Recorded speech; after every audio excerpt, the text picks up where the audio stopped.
Aguilar will talk to us about Frida Kahlo. Frida Kahlo, The Brush of Anguish. Her work has been celebrated in Mexico as emblematic of national and indigenous tradition, and by feminists for its uncompromising depiction of the female experience and form. Professor Manuel Aguilar Moreno was born in Guadalajara. In 1997, he completed his master's degree in Latin American Studies at the University of Texas in Austin, and then in 1999 received an interdisciplinary PhD in art history and anthropology. He's shaking his head like we got it right. He is author of numerous books, most recently Ulama, 2004, Utopia de Piedra, el arte de Mexico, 2005, Handbook to Life in the Aztec World, 2007, El Rostro Humano de Hidalgo, 2010, and Diego Rivera, a biography, 2011. He also has written countless articles in anthologies, journals, magazines, and newspapers. He's a frequent presenter, slideshows, and lectures on the history of Mexican art, as well as world art in the US, Mexico, and Europe. He's had several appearances on the History Channel and National Geographic. This is his third lecture at Open Circle, where he's always drawn an enthusiastic audience. Let's welcome Manuel Aguilar.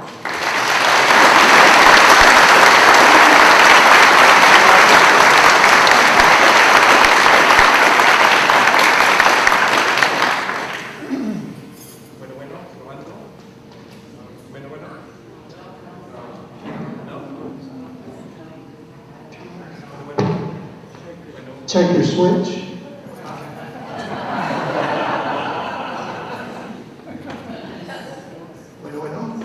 You can hear me now? There is a saying that says that it works better if you connect it. Thank you. Sometimes we are so concentrated what we're going to say that we forget the basic. Well, good morning, everyone. I'm very happy to be here again. This is my third time in talking to this magnificent group. A group that I admire a lot because the interest you have in the Mexican culture and the support you do to our people here in Ajijic and the area of the Chapala. I am born in Guadalajara, but I have lived in the US for 18 years now. And you are born in the US or in Canada, and you are now in my country here. So it's a good exchange. So we are going to talk today about Frida Kahlo. But before that, I want to thank again Margaret Banevery and Jim Spivey for still daring to invite me to come again. The talk, I titled the talk Frida Kahlo, the Brush of Anguish, because that describes in very good short words who and what she was. Art is a window to history, is a window to philosophy. Through art, we can penetrate the mysteries of what is a human being, of what is human history, what is the mentality of the times, how people think in a given moment of time. A human being is a mystery, as we all know. Every day we are trying to decipher who the hell we are. And sometimes it takes so much to figure out a little bit of what we are doing here. I think Frida Kahlo was a very restless spirit who was asking that question every single moment of her life through pain.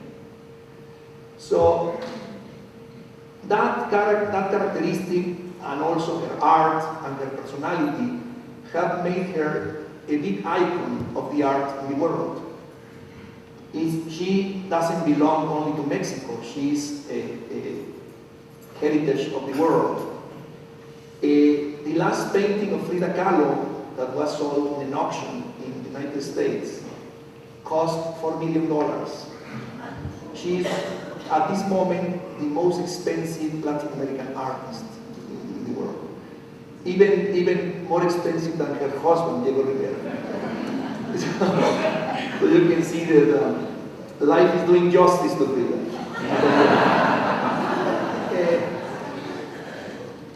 Because it looks like from the biographies and from the books we study that apparently Diego Rivera enjoyed life more than Frida because he endured less pain and he gave a lot of pain to Frida. But now she's the one to laugh because her paintings cost almost the double of Diego Rivera's painting. And that doesn't mean that she's necessarily a better artist. She's very different in her style to Diego Rivera, but the characteristics of her life and the markets of art have created this situation. This is one of my favorite portraits of Frida Kahlo. This was taken by Nicholas Murray, an American photographer in New York, 1938. He was a lover of Frida in doing that video, exactly when the picture was taken. And that was one of the most intense moments of Frida, because she was divorcing from Diego Rivera, and at the very, in a peak of her career as an artist, but also in a very intense moment of her life. Frida Kahlo was born in Mexico City in this house that you see here, that probably many of you have visited. Raise your hand who have been in the blue house of Frida Kahlo. More than half of the people. So, first of all, congratulations for doing that. And it's a very, very, you will agree with me, that it has a very unique and strange energy, this place. Frida was born in 1907, even though she always claimed that she was born in 1910, because 1910 is the year where the Mexican Revolution started. And she always considered herself to be a daughter of the revolution. So then she wanted to be born in 1910. And when she was asked, that's the date she gave always. But we know that that's a trick, that's a lie, because she was born in 1907. But she is one of the most revolutionary minds that Mexico had, one of the most committed socialists of that time, and an individual who was always facing or concerned about inequality in the country, because that was one of the problems we had. If you remember Mexican history, we had a dictatorship of Porfirio Diaz between 1876 and 1910. And even though Mexico had a tremendous material growth during this period, but there was a lot of issues with the equality of people and the opportunities of work and education and all those kind of things. So in 1910 came a very radical revolution to try to change that regime, and brought all the consequences that have created the modern Mexico, positive and negative. But so Frida Kahlo is part of this effervescence, of this movement of the revolution, with these new ideas and an attempt to try to create more equality in the country. So she represents also, for us, not only art, but also one of the minds who were most concerned about politics in her time. Also, this period, after the revolution to about the 50s or 60s, is the moment in which American artists and Mexican artists have been in the closest union.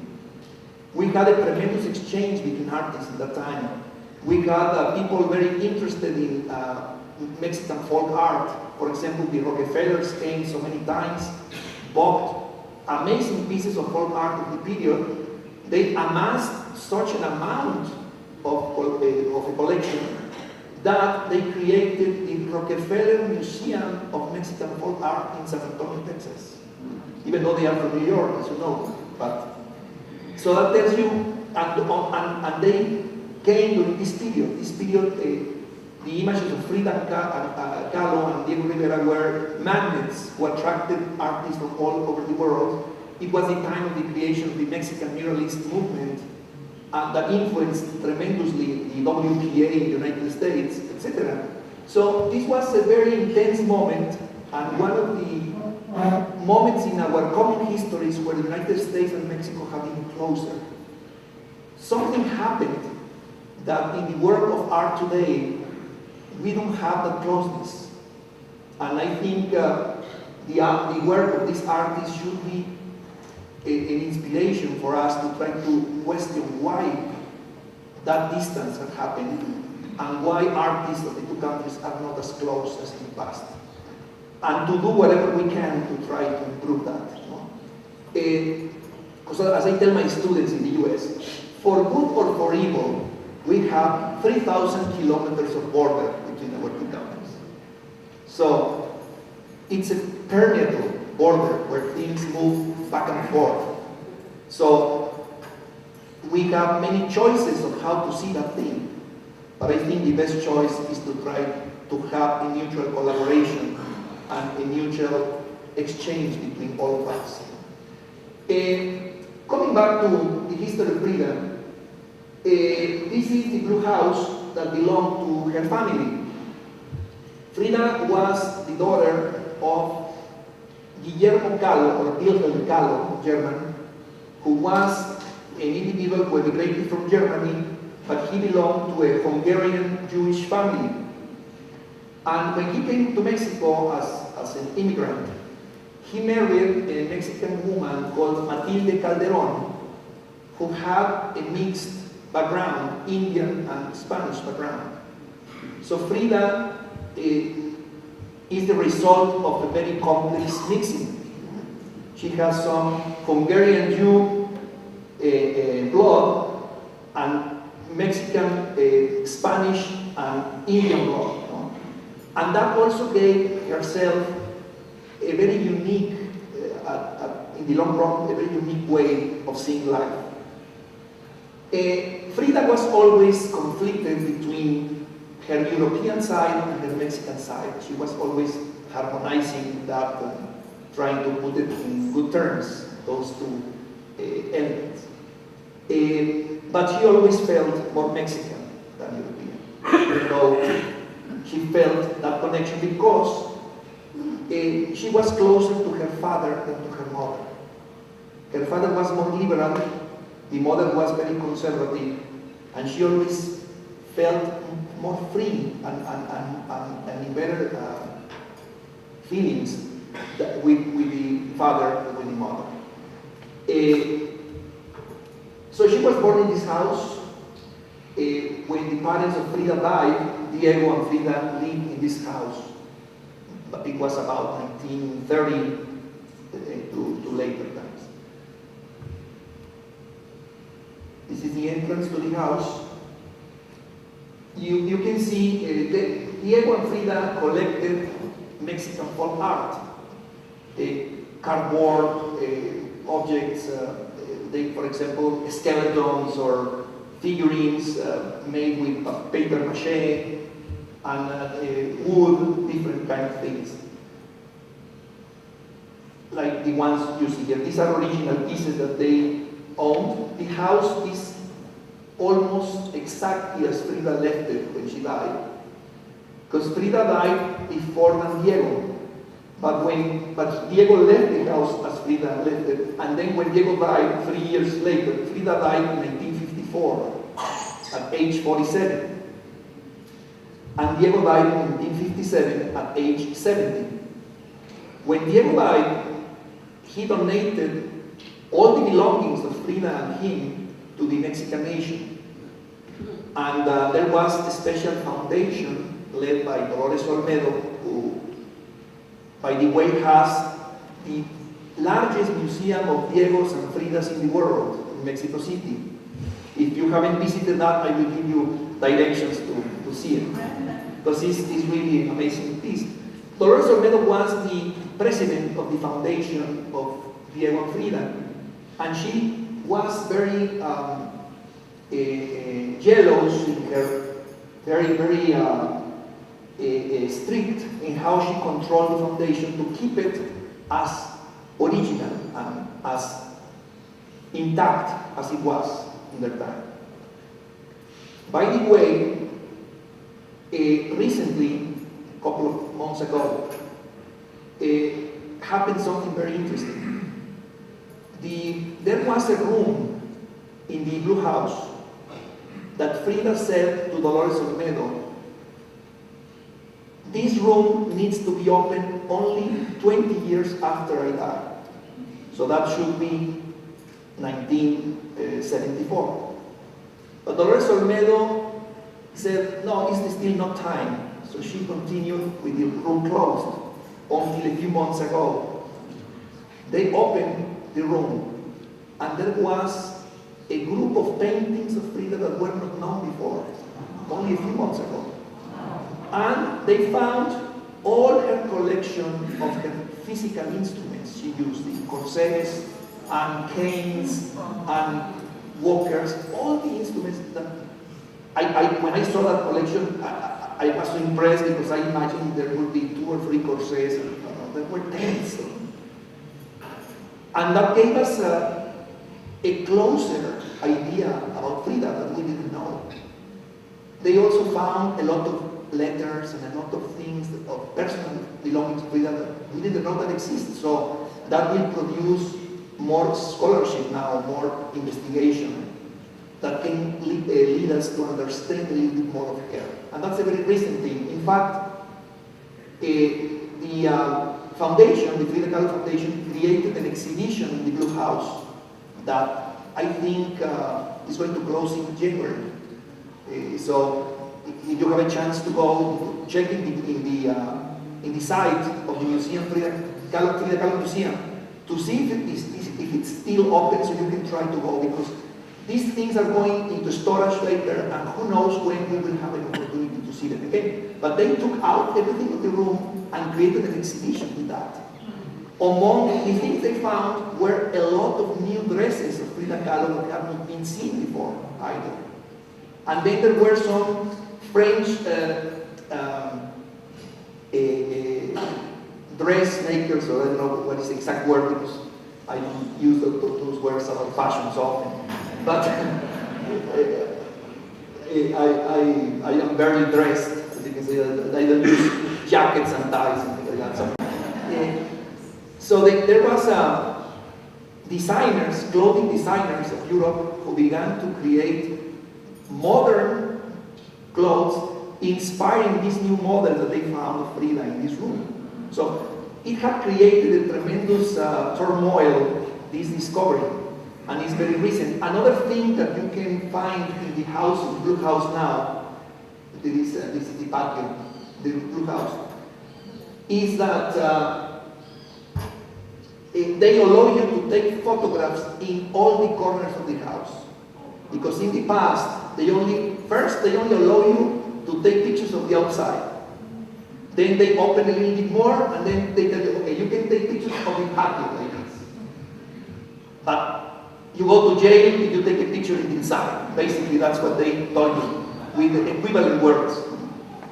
Then, now, a few months ago, they said, no restrictions. You can take every single object inside the house. And they even changed the way to visit the house so you can be closer to all the objects. Because in the past, if you remember, you come to a doorway and they had a rope. So from the rope, you say, okay, that's the room where Frida lived, okay. And then you went. But now you can enter into the room, so the ropes are just around the objects. You can almost touch every. And in Frida's room, there are all the toys she used to have. And it's amazing to understand her mentality. So we have here different aspects of the Casa Azul, here this inscription reminds us that Frida and Diego lived in this house between 1929 and 1954 because Frida died in this house. You can see collections of pre-Columbian objects all around the house. Diego was one of the biggest collectors of pre-Columbian art.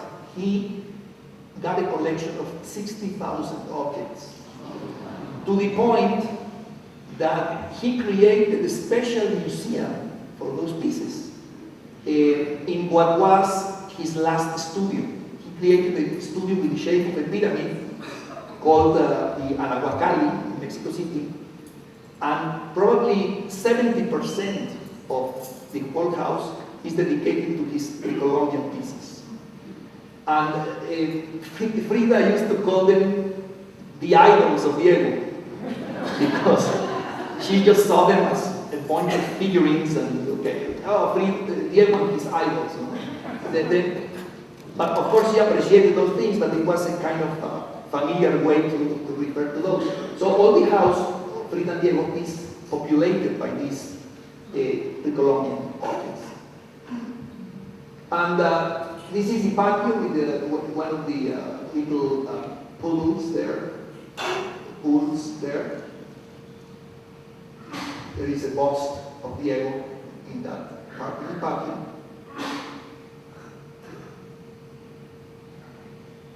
In the past, that was the most you could take from the interior, you know? And those people are there blocking the view. You know? They are the keepers of the room, so they give you dirty looks if you go too close.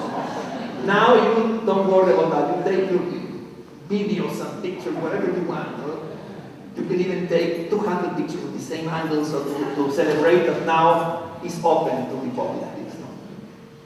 We have different views of the patio. These pictures were taken at the time it was possible to see this part. There is a cafeteria, and Diego and Frida created a terrace where they used to go and sit in the evenings and play with their animals. Frida loved animals. She had monkeys and deers and dogs. But the dogs she had were Aztec dogs, the Ajijic dogs, those hairless dogs that are very unique. So she needed to have pets who were as unique as her. So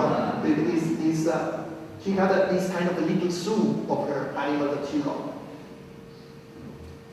You can see the terrace where they used to sit. It has the shape of the pre-Columbian pyramid.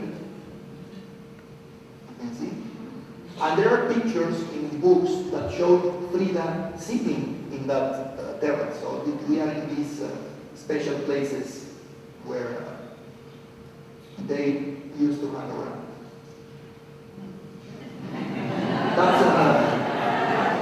That's an intruder to take to the picture. Just to show that I really took the picture. So we have, you see, again, pre-Columbian figurines everywhere. The house is built with volcanic stone that is very common in the Valley of Mexico. And at the same time, it's convenient because the volcanic stone is very light in comparison to the sandstone. So then, many of the houses are built with volcanic stone. Because, as you remember, Mexico City was built on water in the former Tenochtitlan. So even the architecture that they use in this house is a very vernacular architecture for the area and for the period. So when you are strolling in Frida's house, you can picture her in those spaces and understand also the mentality of reclusiveness that she had. She had a kind of interior microcosmos there. So that then, if she didn't leave the house for days, she felt in the perfect place. The place was so familiar and so unique to her. Everything you see there, for example, that piece of furniture there, sometimes when I take my students there, they are very tired after walking and they try to sit. Say, don't sit there because Frida sat there and they're going to kick us out here. Because everything that is in the house is original, and was owned and used by Frida and Diego. So that's why you can see there is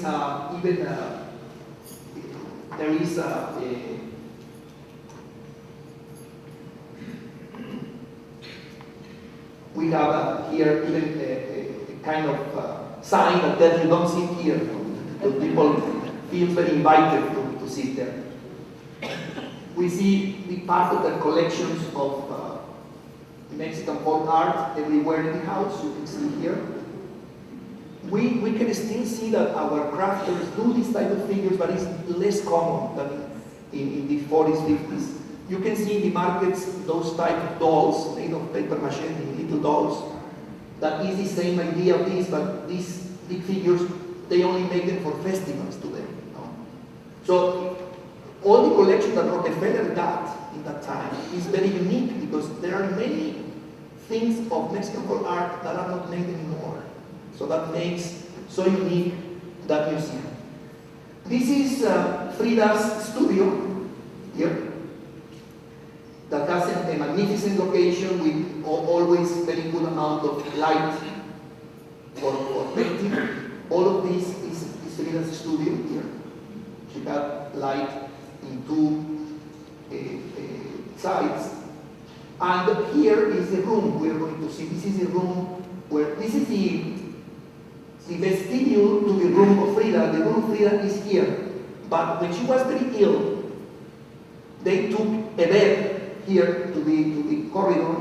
So the people, the friends who came to visit her could only enter through the patio, go through this stair, and see her here.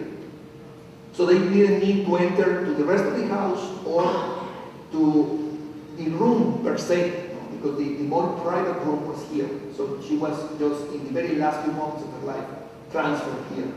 And they put an identical bed here in the one she used to have. So this is the staircase that takes to Frida's, this is Frida's room, and this is the vestibule of the room. This is the entrance to the room again. Different angles of the house. This is Frida Kahlo sitting in her garden next to the figurines that they used to have. This is the dining room in the brew house. Everything you see there is exactly as it was left in 1954 when Frida died. We have the other view of the, it's a very simple furniture of the period, of the 30s, that was very common. I grew up in a house with a furniture similar to that. We used to have, even though my mother had her General Electric stove, but we still kept the old charcoal stove, and she used it for certain things because she said things don't cook as well in a General Electric stove than in this one. So then she had also we had a Hamilton Beach playing there. Yes, but she says, no, when I need to do the perfect salsa, I need to take my molcajete and make it with the pestle. And I can tell you, if I close my eyes and you give me two types of salsa, I can distinguish which one was made in the molcajete. Because there is certain texture that the porosity, the porous stone gives to the flavor. It's something strange, but there is certain humidity, certain characteristics that the molcajete provides that plastic cannot give to the salsa. You know, but it's. You probably will say that we Mexicans are crazy, but now that you live here and you know us more, you can defend us against the Americans who stay there, no? Who will never understand us. Okay? So, this is Frida Kahlo's bedroom. Frida Kahlo had a very fine furniture at the time. You can see she had images of Diego and also of the main socialist leaders. In this case, you will never find a crucifix in Frida's house. The religious images are Lenin, Stalin, Mao Zedong here, etc. Because Frida, that was her beliefs were oriented into that. This is the bed of Frida that has this kind of a canopy. The canopy has a mirror on top so she could paint herself. She was looking at herself when she painted. So most of the self-portraits that we know of Frida were painted in that way, especially because Frida had many, many long periods of time lying in bed. This is what I was explaining to you. This is Frida's bed, and you have the mirror where she was painting herself here. And this is one of the corsets that kept stable their spine, but with tremendous pain. Okay, it was just to give some structure to the spine, but it didn't remove the pain. To give you an idea of how much pain Frida endured, Frida drank 1 liter of alcohol every day to get distracted from the pain. You know? So then that's one, besides morphine and other additions there to the cocktail. But this is, we can see that was a person, the life of Frida Kahlo is a contradiction. It's a person who had a tremendous desire to live, but at the same time, there were moments in she would like to disappear.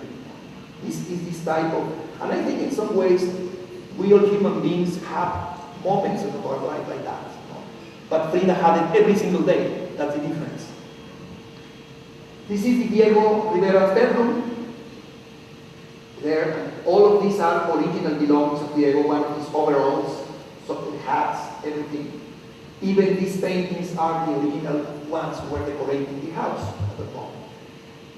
This is a picture of the 40s, and this is the way Frida Kahlo had her studio organized. She had her easel here, her working table here. Because Frida Kahlo, the other thing she did intensely, besides painting, was writing letters to the people she knew. So she wrote a very limited journal, only for about 11 years of her life. So between the letters and the diary, we can know who Frida Kahlo was to a certain degree. And that's what Hayden Herrera, the famous biographer of Frida, who was the first one in the United States to make Frida known, she went into study of all those documents with a magnifier, you know, to the point to extract everything she can. I will recommend you later a book written by a psychiatrist, a psychoanalytic psychiatrist who made a very good psychoanalytic study of Frida recently, Salomon Rinder. He's Mexican, he's a Mexican Jewish person, but he lives in New York. And besides being a psychiatrist in profession, he's one of the biggest experts in Frida Kahlo in the world now. And he has written these psychiatric approaches to Frida that are very unique. I can give you the name later. So, the way Frida's studio now is like this means that Frida reaccommodated her studio in different ways, because you can see here we have the easel close to the windows. In the previous picture, we have it in this corner, exactly opposite to the windows that are here.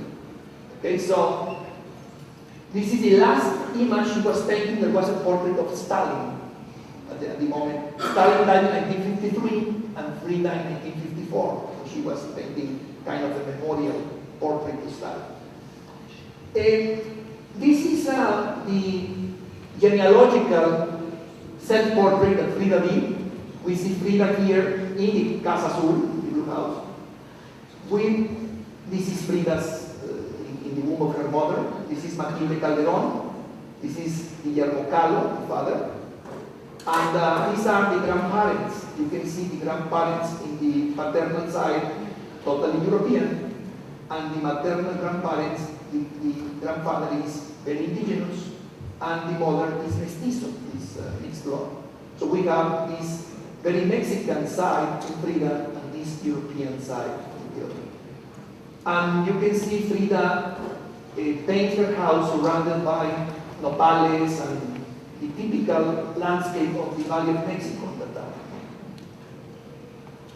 This is Frida, as you can see, she's wearing a man's suit, because Frida was never shy to show her bisexuality. In fact, that was a big scandal because in that time, to declare yourself as bisexual or homosexual was something very punished by society, as you know. We are talking about 1926. So Frida was a very free spirit to show publicly her orientations. And this is Cristina, the closest sister to Frida, and these two are half-sisters that the mother had before.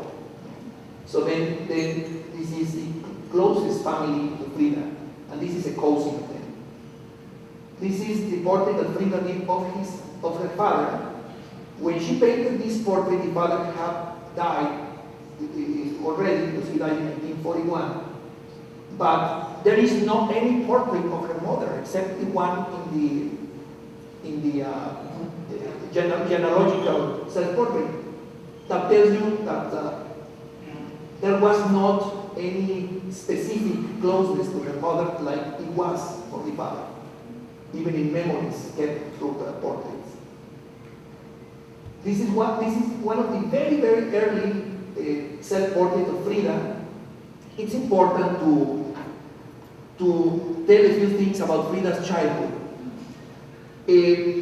Frida always wanted to be a medical doctor. She was never expecting to be an artist. She had an attraction to biology, to chemistry. She was very good for mathematics. So then, she was one of the only 35 women accepted to the National Preparatory School in Mexico City.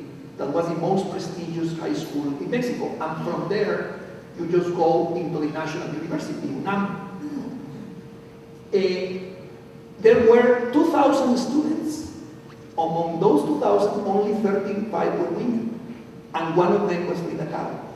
So we can see she was a very brilliant person. But when she was 18 years old, she had this tremendous accident that we know through the stories. She was driving in a tram, and the tram crashed against a bus in downtown Mexico City. And one of the rails of the tram entered through her vagina and broke her spine in 4 pieces. Doctors, when Frida was taken to the hospital, doctors couldn't even believe that she was alive. She lost so much blood. She had the rail inside her vagina. She was taken like that to the hospital. So how is this? It's a miracle that this person is alive. And doctors never expected that she would be walking again. So, and Frida said, I was raped by a rail of a bus at age 18. That's how she felt, like a rape in that situation. And it was not expected that she could have children after that accident. So that accident changed her life forever. She was 2 years in a bed recovering from the accident. And because her determination, she started to try to walk, and she made it against the forecast of the doctors. And also, she even got pregnant, but unfortunately, the pregnancies will never work. But she always tried to be a normal person, but she had those limitations left by the accident, and she got a permanent sensation of pain. She had more than 30 operations of the spine, like in Chicago, in Detroit, in New York, in Mexico City, everywhere with the best doctors of the time, and nothing to do. Then she needed to endure that reality all her life. And that is what made her to be a painter, because the father, because she was going to be 2 years in a bed, reading in the bed, the father brought a kit of paintings and said, okay, Frida, have fun. In the meanwhile, she only could move a little bit of the hands. So they put a mirror there, and then she began to look at herself and began to paint how she was feeling at every moment. She never took a class of painting, so she's a natural talent. And that's what makes her so unique.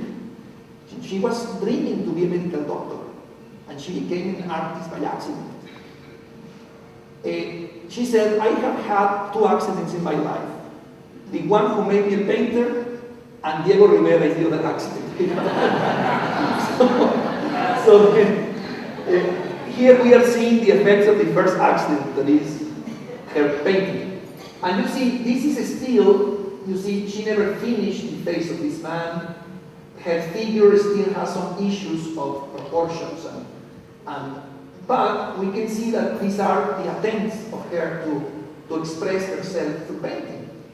In the back, you see Pancho Villa, one of the revolutionaries, and the scene of the revolution. So she was she was an adept to the revolution. This is the drawing she made of her accident in 1926. The accident was in 1925. So she's portraying how the situation was, reconstructing the accident, and how she came out into the Red Cross in that way. Frida Kahlo, as you know, in Mexico, we have a very interesting tradition of ex-votos. Ex-votos are those little Thanksgiving plates that people make. Sometimes they paint or they write, and they take to saints or to Christ into the churches, and they left that, where they are thanking God for helping them to recover from an accident or from a disease. We call them ex-votos. There are even books about that particular genre of art, because it's a very folk type of art. In New Mexico, for example, people were very dedicated to do this type of ex-votos, and it's a custom that people still have today. So, even though Frida Kahlo defined herself as an atheist, but all Mexicans are born in a culture that is Catholic, even if you don't want to accept that, but not all Mexicans are Catholics, but we all are Guadalupans. We all need to believe in the Virgin of Guadalupe, no matter where you come from or what part of Mexico you're from. It's a kind of icon of identity for the people of Mexico.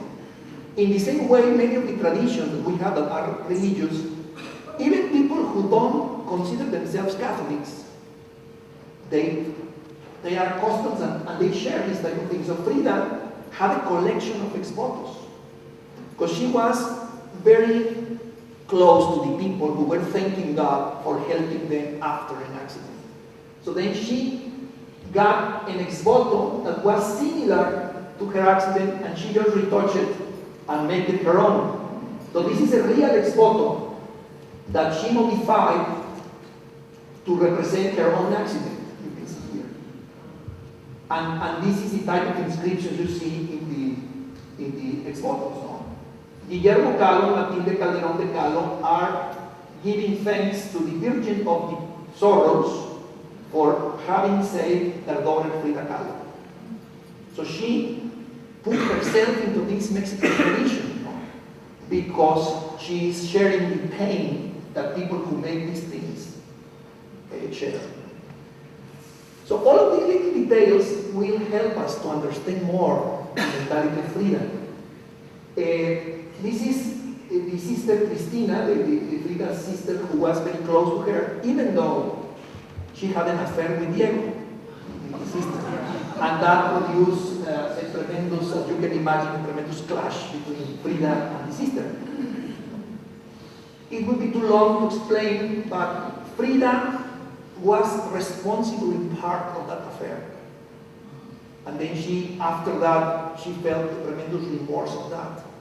And that was one of the motivations for she and Diego to divorce, because she couldn't deal with that thing. And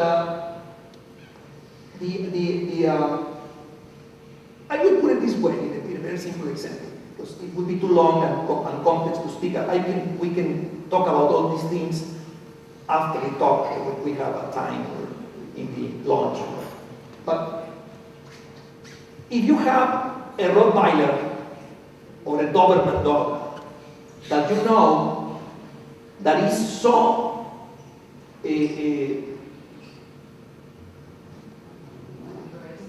how is it, ferocious, so ferocious, that any person that enters to your house to visit you is going to be attacked by your dog. Don't let the dog out when your friends are there. So she put her sister, Cristina and Diego, together alone for a long time, and she was posing nude for Diego. Then she was bringing that Doberman there to attack her sister. So, just to put it in some way to explain this complex situation. But about 1929 starts the personal self-portraits of Frida, and you can see how her painting will be changing in style. This is one of the most primitive, we can say, 1929. It's called Time Flies. You can see time represented by this clock and an airplane, referring to the time that goes. This particular Olmec necklace that she's wearing here was found in that room I told you a few months ago.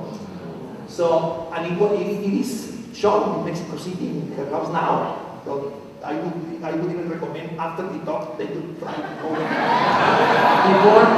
before it goes away. But in 1929, she and Diego married. The marriage was defined. The parents of Frida didn't like Diego. They say, no, this guy is too old for you, too grotesque. You know? So, but she was in love with Diego since the very first time she saw her as a child, because Diego was 25 years older than her. And he was a very famous artist who spent 14 years in Paris, in Europe. So when he came back in 1922 to Mexico, he was painting the auditorium of the National Preparatory School where Frida was studying. And Frida went and was impressed to see Diego painting, and she told a classmate, I am going to have a baby with that guy. And the classmate said, what? With that grotesque and dirty man? I am going to have a baby with him, she said. Well, the baby never happened because of her accident, but she was with him, you know, anyway. So she was always kind of attracted to him because the personality that Diego had, the great artist he was. And then there was an opportunity in 1928 to meet him again in a party in the house of that famous Italian-American photographer, Tina Modotti, that I'm sure you know. Tina Modotti was living in Mexico at the time. She came with Edward Weston, the famous American photographer. But Edward Weston returned to the US, and Tina stayed in Mexico because she said, this is my place. Then, Tina, by the way, became also a model for Diego, and many things happened also there. But remember, don't let your Doberman out when your friends come. It's just a very modest and humble advice, I mean.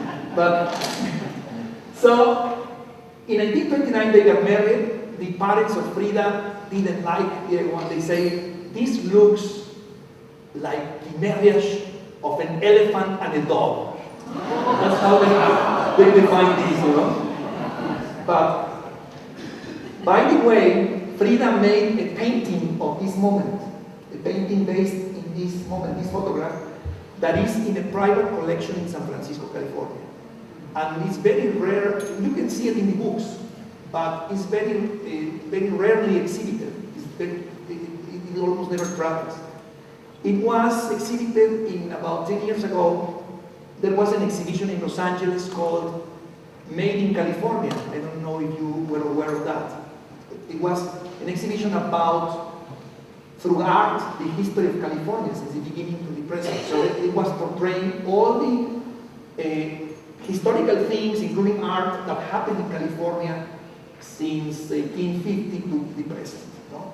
So then Diego, Frida, who were part of the artistic environment there, they appear there, and the collector who has that we don't even exactly know in public who is he or she lent the painting for this exhibition, but it's the only time I have seen that exhibition outside of the house. Frida began to represent daily life scenes, for example, this ride in a bus, where she appears here, sitting with ordinary people who are going to work. There was an American photographer, Imogen Cunningham, who made a series of portraits in the 30s in San Francisco of Frida. Frida was so exotic to the American people of the 30s that there were traffic jams in the street with people when she was walking in San Francisco. That tells you how strange or unique she looks into the people, because she was wearing typical southern Mexico dresses. This is a replica of one of the jewels of Monte Alban, Oaxaca. So then she was an individual who immediately called the attention of everybody because of the way she appeared. And then Cunningham took this studio of photographs that are some of the most beautiful ones of Frida.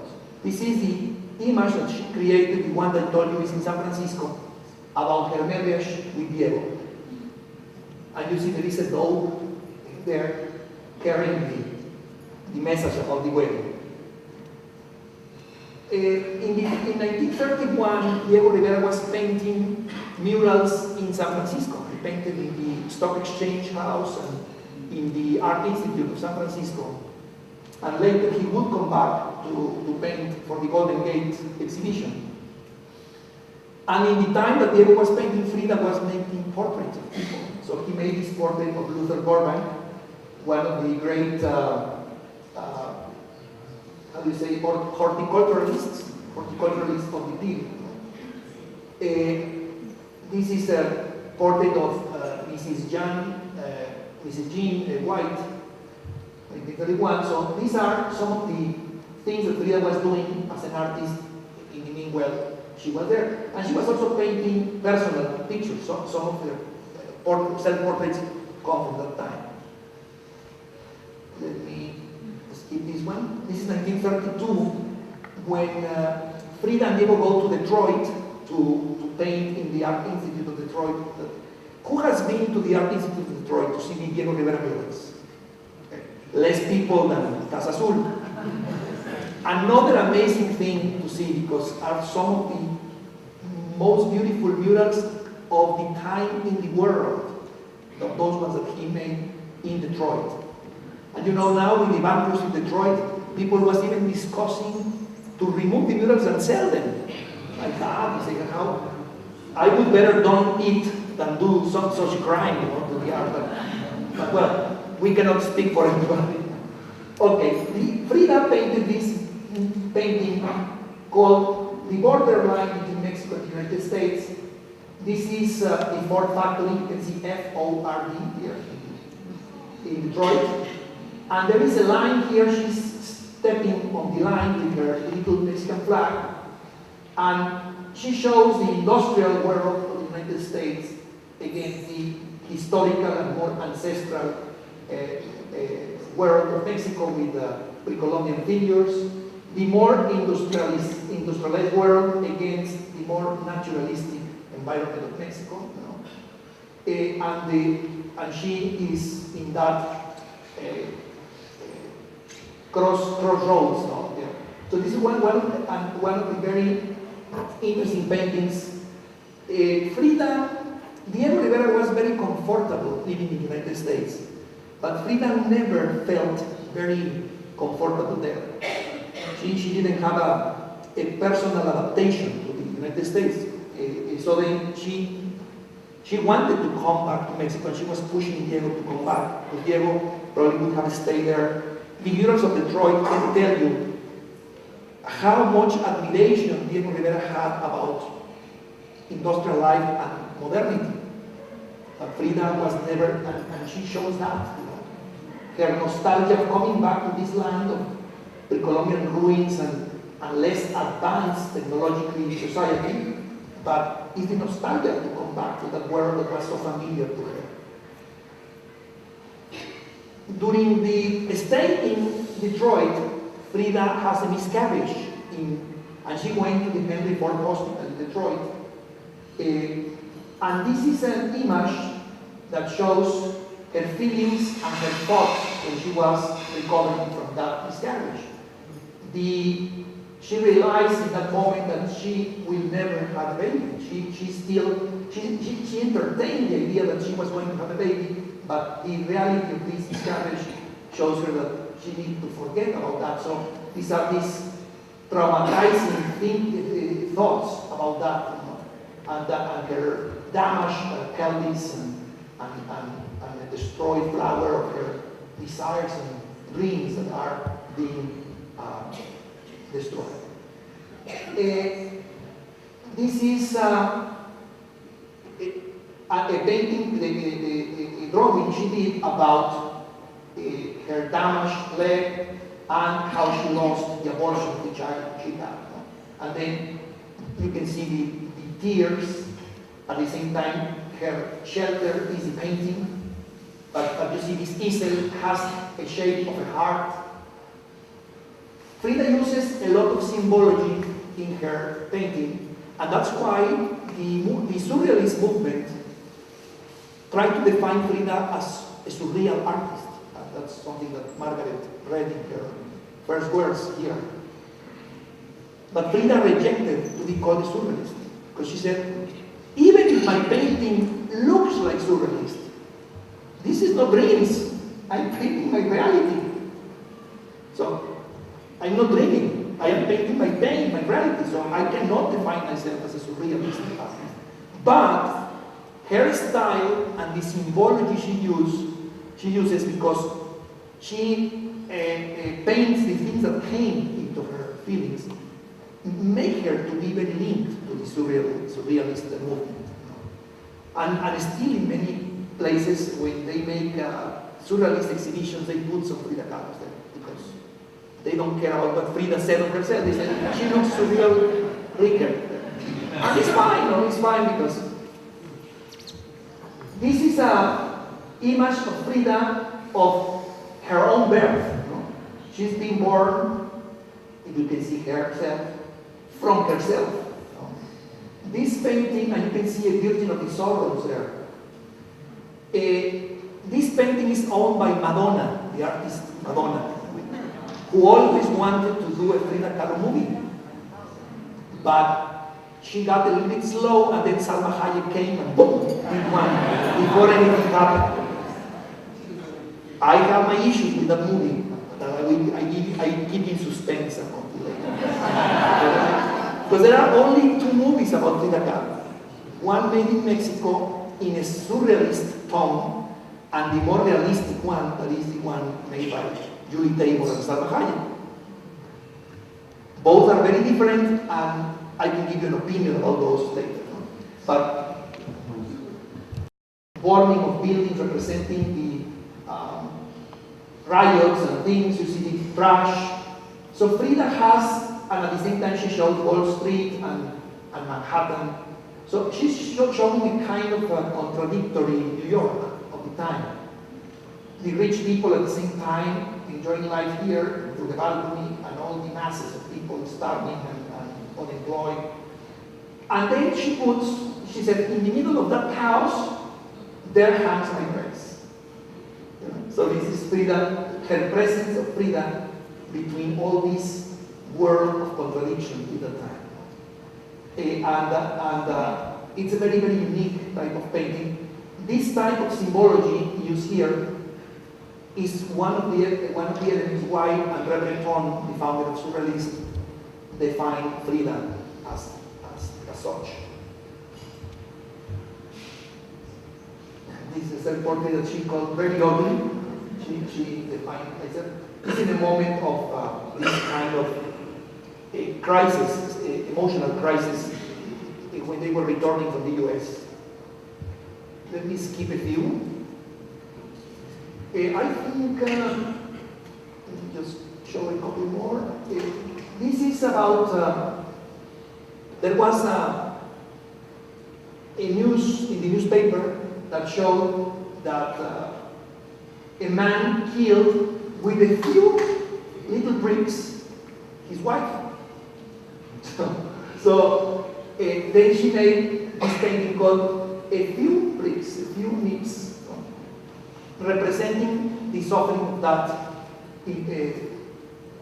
woman who was attacked by her own husband. And 1937, we have this painting called My Nurse and I. This is again Frida Kahlo. She is being nurtured because her mother couldn't nurture her. Then they use a nanny, an Indian nanny, who has a kind of an indigenous mask here, who is breastfeeding her. And then she always felt her connection to the pre-Columbian world through her nanny, who were the memories of how she was connected to that world. Okay, I'm going to make a little stop to have a break here. Margaret told me a break of 3 minutes only for stretching a little bit, and then we will continue. Okay?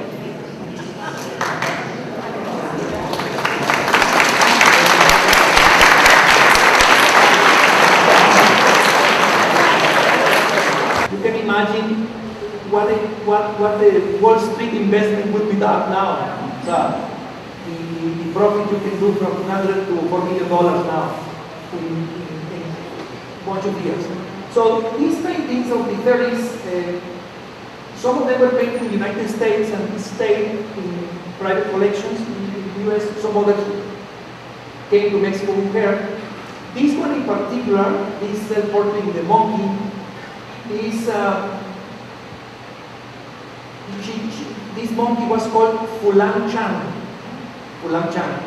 So she gave that name. This one is in the Museum of Modern Art in New York. And is one of the very appreciated paintings of the Mexican section, the Latin American section in the museum. And one of the very few that museums have of Frida, because it's curious, because the nature of how Frida developed her career, most of her paintings are in private collections more than in museums.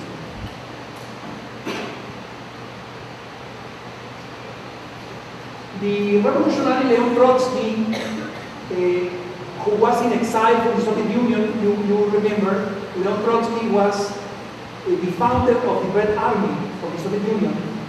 And he was, together with Lenin, one of the founders of the Russian Revolution and the beginning of the Soviet Union. But then, at the death of Lenin, there was a clash between Trotsky and Stalin. Trotsky was much more moderate than Stalin, and he was trying to propose a different type of government, but he lost the war for power against Stalin. Then Stalin came to power and happened everything you know about the history of the Soviet Union. And Trotsky went into exile because he continued attacking through newspapers and through publications Stalin, so Stalin wanted to kill him. He went to Norway, but after a couple of years, the government of Norway couldn't support him anymore. So Diego Rivera convinced President Lázaro Cárdenas to give political asylum to Trotsky in Mexico. That was a very difficult decision because for bringing Trotsky to Mexico, we lost political relations with the Soviet Union, and that attracted a lot of Stalin's spies who came to Mexico to try to kill Trotsky in Mexico.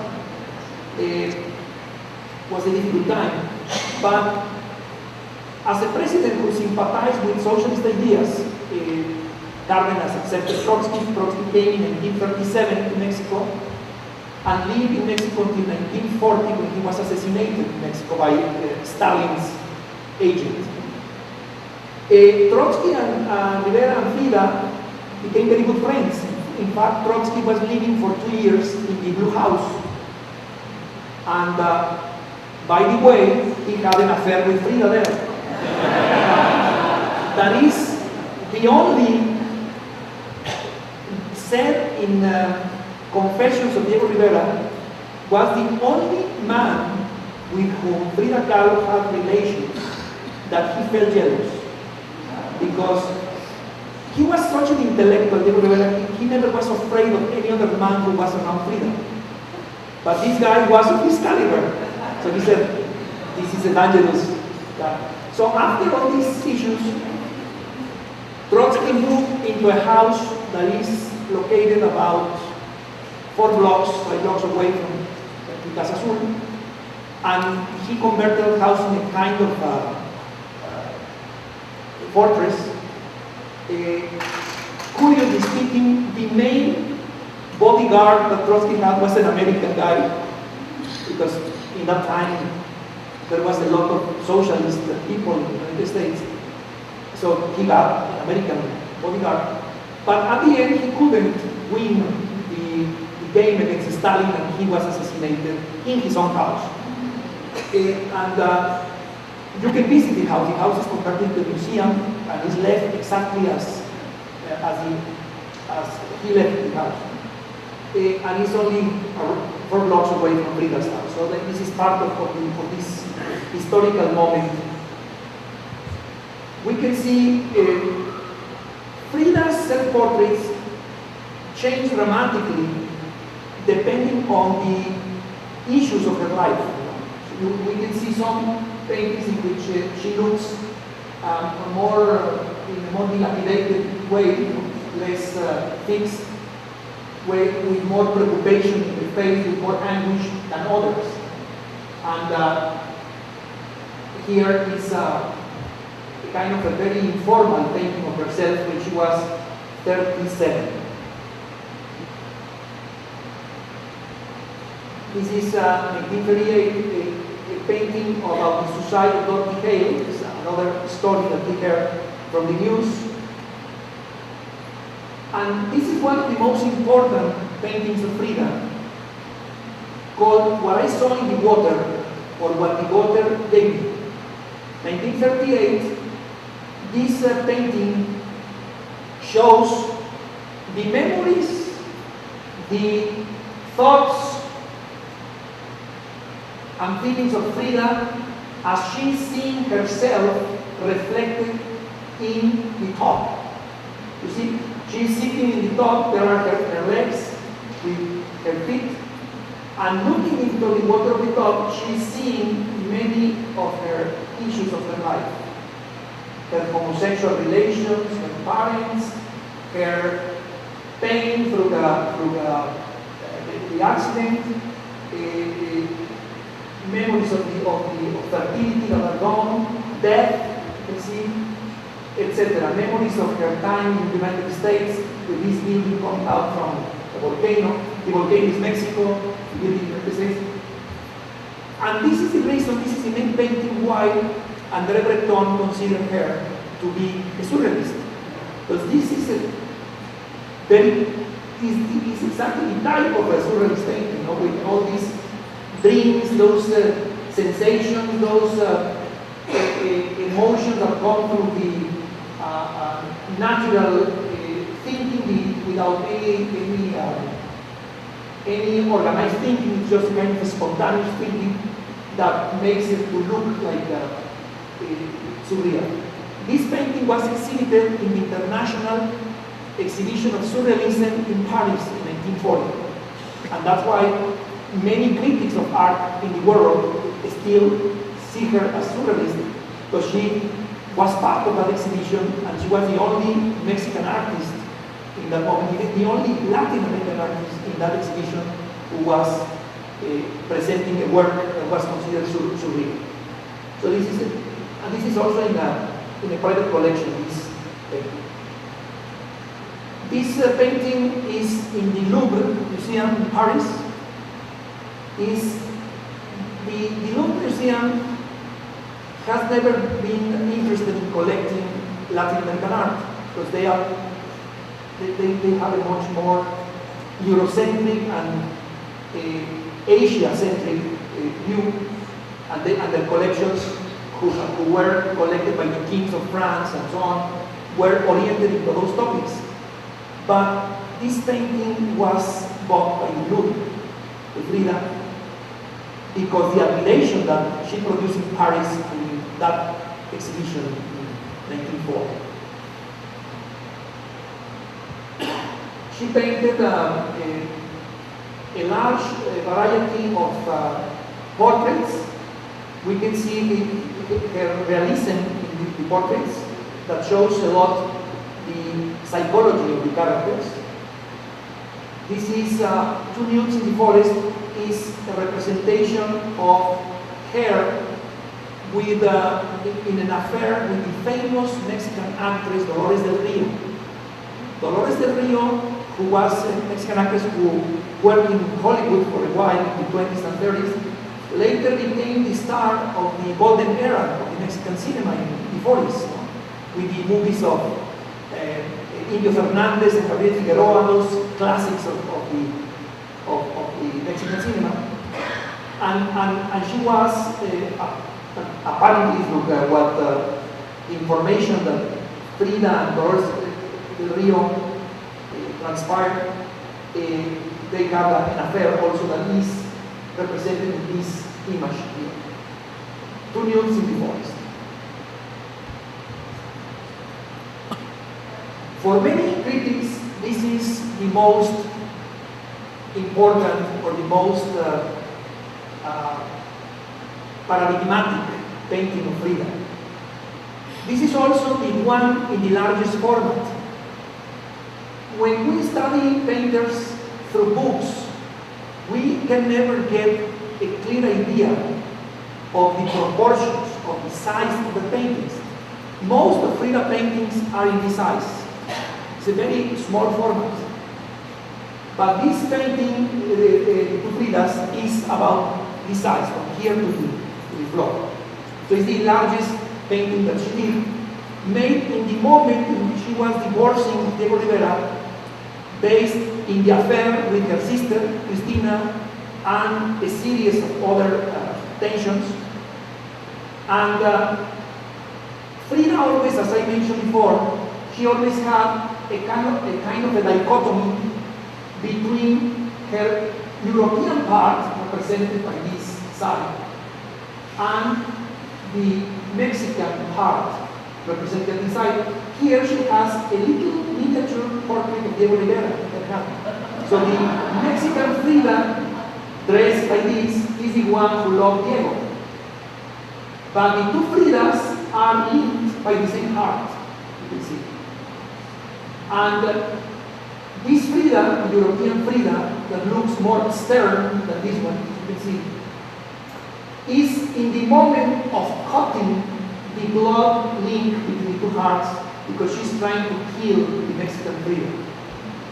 Because this is the one who was in love with Diego Rivera. So the European Frida is trying to kill this one, to try to forget and eliminate that pain produced by the relationship with Diego Rivera. You can see this kind of tempestuous clouds representing that this is a moment of pain and tension. So this painting is probably the one autobiographical painting of Frida who expressed to the deepest her psychological and emotional elements. And the other one that we saw about what the water left in her thoughts and feelings in the water, that shows her internal self more. But this one is like the most emotional expression into the viewers.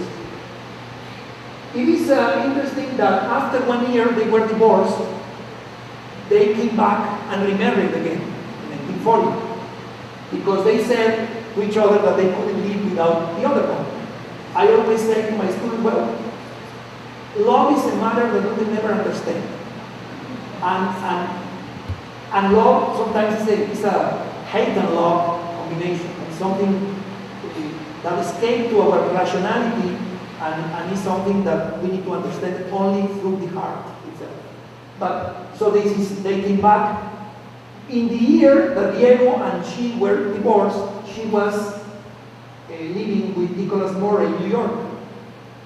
And he made this beautiful photograph that is the same one I showed you at the beginning, remember, only from this part. And this is one of the pictures of Frida where she looks at her best. Because Frida, because her characteristics and her pain and her... There are pictures in which she looks very beautiful and pictures in which she looks terrible. Because she was shifting in this type of personality issues, and sometimes she woke up wanting to die and not to live, and she never put a comb in her hair. So she was this very, very contradictory character. But here she looks at her best, 1939. This is also a very unique painting, self-portrait with the squinkly dog. The squinkly dog is an Aztec dog. Because we are familiar with the Chihuahua, all of us. No? The Chihuahua dog that looks like a little rat that pretends to be a dog. It's a dog of the desert. No? So it's a little, I always say that it's a rat wanting to be a dog. And I don't have a dog, but if I would have one, that would be one of my candidates. The other will be these ones, but these ones are very difficult to get these days. There are only a couple of people who are breeding these animals. One of them was Dolores Olmedo, the friend of Diego and Frida, who created that huge museum in Mexico City. And she had a collection of Aztec dogs. And she died a few years ago, but her family continued with breeding of these dogs. They are very, very expensive, of course, and very unique. And Frida had one or two in her life, and then she appears with her little, they are called squinklies or the chichi dogs. And even though the most well-known name is squinkly. That, if you are familiar with the affectionate words in Spanish, we call the little kids squinklies. The word squinkle comes from the squinkles, the little dogs. So we call our children, our babies, squinkle. It's because of dogs. So it's a very interesting thing. So this is her baby. So all of these images have a symbology. They are telling us a message that is real. So this is not just a decorative painting and she put a dog instead of a deer there. No, this is her baby, the baby that she never had, but is represented here. This is another painting more exuberant than the previous one we saw, in which she appeared with a monkey. She had two monkeys, one called Caimito, this is Caimito, and the other was Fulanchang. And they were her company, her dogs and her monkeys were her daily life company. You can see this one with a cat and a monkey. And you can see here a dead hummingbird who is hanging from a necklace of thorns. So this is again representation of her constant pain, but at the same time the desire to live, represented by these butterflies. The butterflies are a symbol of eternal life for the Colombian people.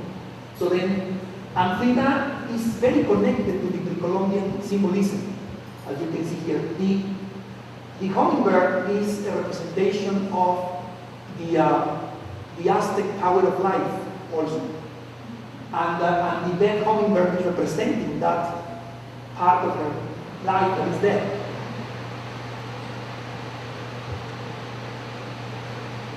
After the 40s, Frida became more and more involved in the idea of death, a constant obsession about death.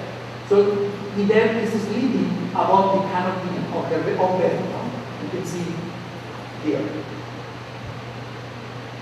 This self-portrait with tremendous suffering came together with a letter that she sent to Dr. Elezer. Dr. Elezer was her personal medical doctor to live in San Francisco.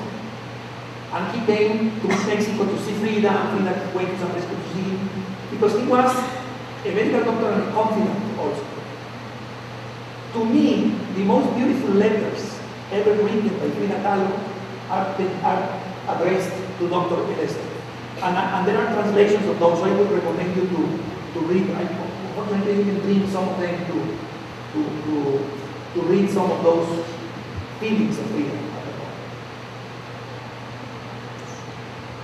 In 1940, during the despair of her divorce, as she tried to kill the Mexican Frida, remember the two Fridas painting, this painting is representing also her symbolic attempt in killing the Mexican Frida, because the Mexican Frida had long hair. So she's cutting the long hair, representing that the Mexican Frida is no longer there. And Diego now that she's pelona, she called herself bald there, Diego is not going to want her anymore. No? And here there is a kind of a song like on the top, where she said, "Look, if I love you was for your hair. Now that you are bald or you are hairless, I don't love you anymore." So she's putting those words in the mouth of Diego into a self-punishment. This is a love letter of Diego a little bit before they divorce, with a real kiss that she's signing there. Let me tell you, Frida Kahlo, I always say, joking, that for every 3 words she said, 5 were dirty words. She spoke the most flowery Spanish you can imagine. And that makes amazing when you read it, because she's speaking about very sad things that she made you laugh because because she's telling a lot of barbarities there. This is when she reconciled with Diego, she put back her hair to this braid. So she recovered it, but she kept the hair. So she put it back. So she now her Mexican Frida was coming back again. So then it's a very interesting thing. And she appears dressed in nature, like rebirth, like a kind of sprout that is coming back. Again, parrots and monkeys. This is the journal. The journal that Frida created started in 1943. So it represents the last 11 years of her life. Before 1943, we know Frida through her letters. And of course, through people who met her, through Diego Rivera's opinions, etc. But even if Frida claims that she was never surrealist, the journal looks like a series of surrealist paintings, you know? Because there is so much symbology, so much said through images and not through text. This is the moment, this is the page in 1953, for example, in which they amputated her leg. So she's telling us about that. And that's where she said another of the phrases that Margaret mentioned at the beginning. Feet, why do you want me for if I have wings to fly? It's a way to animate herself after she's losing the leg. You see, her gods were angels, monks, Stalin, Mao. So she's representing her affiliation to the socialism. This is another of the entries, very, very obscure in some ways. You can see this moment of her life. As I told you, after the early 40s, she began to think in death more and more. And then this is the recurring thought that came into her mind. Another very beautiful, you can see, for example, a painting like this made in the same year with someone like this. In this one, she's recovering her vitality and trying to show her surrounded by nature, by life, her monkeys, etc. So she was, from one day to the other, changing. And that's why the self-portraits is like a kind of a self-biography, it's a kind of autobiography, because she's telling through images who she is and not rewriting. This is dressed as Tehuana. Tehuana people is people of Oaxaca, southern Mexico, and they dress like this. And she loved that type of dress because the family of her mother came from Oaxaca. So she was attached to that idea, and then she always said that other of her obsessions was the ego. And so the ego appears there also at the same level than death, you know? This is called roots. The broken column, another classic figure of Frida Kahlo. I got a surgeon recently and I gave a copy of this to my surgeon so that he can be very familiar with those type of things. But here represents her accident. This is a memory of her accident many years later and the many operations she had unsuccessfully. And you see the different fractures in her spine and the corsets she uses to stabilize, but her pain is represented by all these nails, you can see, in the whole body. And she is dropping tears, representing that despair about life. This is one of the corsets she had decorated with the Soviet symbols and the memory of the fetus, the child that she never had. This is called Without Hope because in the last few years she was having also a lot of gastrointestinal problems because her lack of mobility and that. So she felt like that, like a vomit. And she said, this is the kind of things I think I have inside because I feel like that. So it's tremendous image. The mask, where Frida is trying to hide herself, to not cry and vomit. This is tree of hope remains strong. After the last surgery, doctors told her that there was a new technique, that probably she will recover more health. And then she writes this here, tree of hope remains strong. And she is without her corset, hoping that she will feel better. Something that never happened. This is with her, she had a deer called Granizo. Granizo means hail in Spanish. And she loved this animal and because there is a song called My Little Deer. It's a very old Mexican song that I remember well because my mother used to sing it. And she portrayed herself as a wounded deer. So she's basically connecting with her own deer, but feeling her pain, even though she still wants to move, wants to jump, wants to run like a deer, but she's wounded. Very powerful in terms of psychological elements, this image. This is a very complex image. In 1945, this is a kind of review.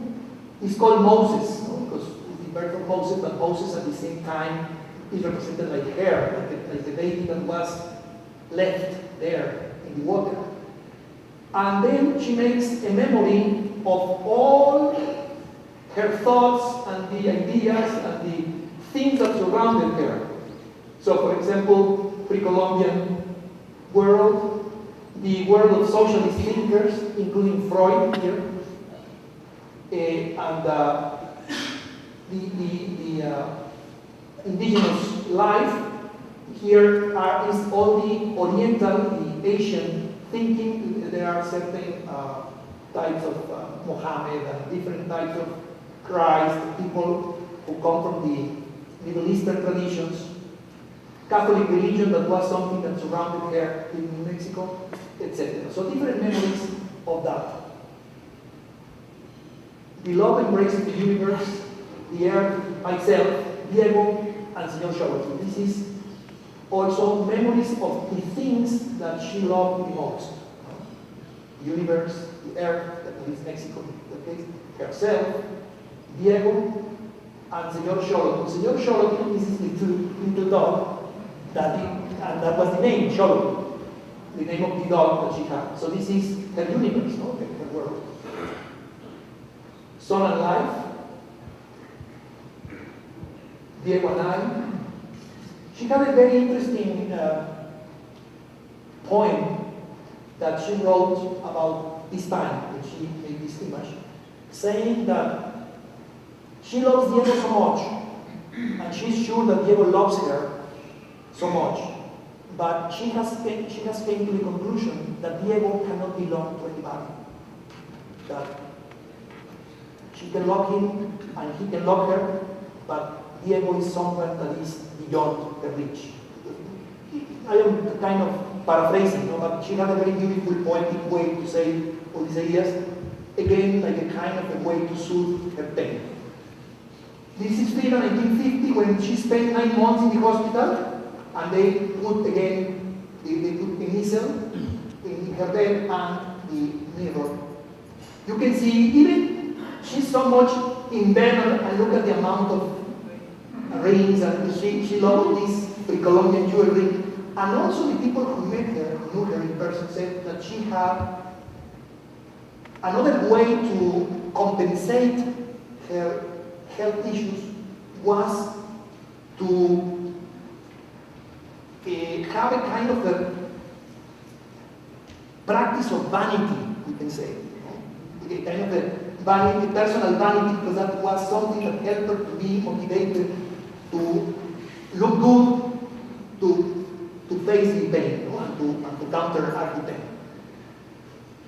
She's painting a Huichol Indian in her bed, with her corset, because the corset produced her pain, but if she wouldn't use the corset, it would be even more pain. So then it stabilized the spine, so it couldn't move and make her more painful. This is the Dr. Fario, who was the last doctor she had in Mexico, who was also, he had poliomyelitis like Frida. So then, because Frida, besides the accident, she had poliomyelitis. So then, she always had a leg smaller, shorter than the other. So this guy was her doctor, and he had poliomyelitis, so she felt he was a guy who understood her well. You see again, the easel has the shape of a heart. This is Weeping Coconuts, or Coconut Tears, and it says, it is painted with all my affection, Frida Kahlo. Beautiful look, 1951, she dies in 1954, so these are the last attachments she tried to be in life, but you see even the coconuts are crying. This is her painting and smoking. She never stopped drinking and smoking, so another of their distractions there. How beautiful is life when it gives us its riches. So these are paintings that which she was trying to feel the beauty of life within that piece. Living Nature, Naturaleza Viva. This is the name that the movie in Spanish has. Okay. We have the word, the expression for still life in Spanish is naturaleza muerta, dead nature. But here she constructs, she creates a naturaleza viva, a living nature. So she's creating a still life with life. And look, it's a year and a half before she died. And you can see that her precision as an artist is not as good as before, because she's having trembling in the hands, but she's still trying. Fruit of Life, this is a few months before she died. You can see how difficult for her was to paint and the precisions of the painting, but still the sun is there, the living fruit is there, she's trying to attach to life. This is the only solo exhibition she had in 1953. This is Dr. Anton, another great artist of Mexico, and Dolores Alvarez Bravo. She was the organizer of the exhibition, and she came in her bed, because she couldn't walk anymore. She was brought in her bed to the exhibition, because everybody knew it was her farewell. So then she came to the exhibition, and from her bed she was saying hello to all the people who came to see her exhibition. This is Frida and Diego in the last years of their lives. Frida Kahlo was a political activist, a tremendous political activist. When the CIA made the coup d'etat in 1954 to overthrow the Guatemalan president, Arbenz, she went to do a demonstration in the streets of Mexico City against the American embassy. And the doctors told her, we prohibit you, because you are so weak, we prohibit you to go there. But she wanted to go, and she contracted a pneumonia that 2 days later killed her. This is the last, one of the last pictures, one of the hospitalizations of Frida. This is one of the very last images before the one we saw of Stalin that she produced. Marxism will give health for the sick, she's thinking that. And you can see she's reading Das Kapital from Marx, here's Marx. And she's, but you can see her painting technique is very deteriorated there already. And this is a self-portrait with Stalin. Look how distorted, how deformed she appears, because she cannot control the strokes very well anymore. And after this painting, she made the one we saw in her easel at the moment of her death. This is the image of Frida in her deathbed. And I want to finish quoting something that she said. She said, I love life so much, and life is magnificent, but at the same time, I am glad to go. Okay? Thank you very much.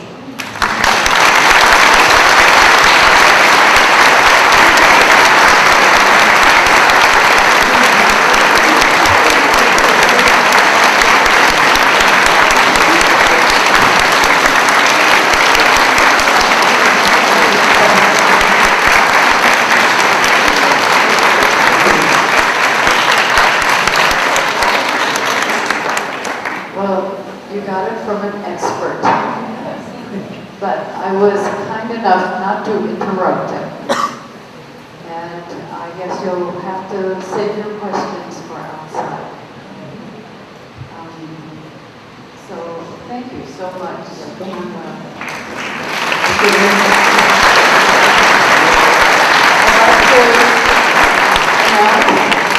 Next week, the Open Circle will be back at LCS.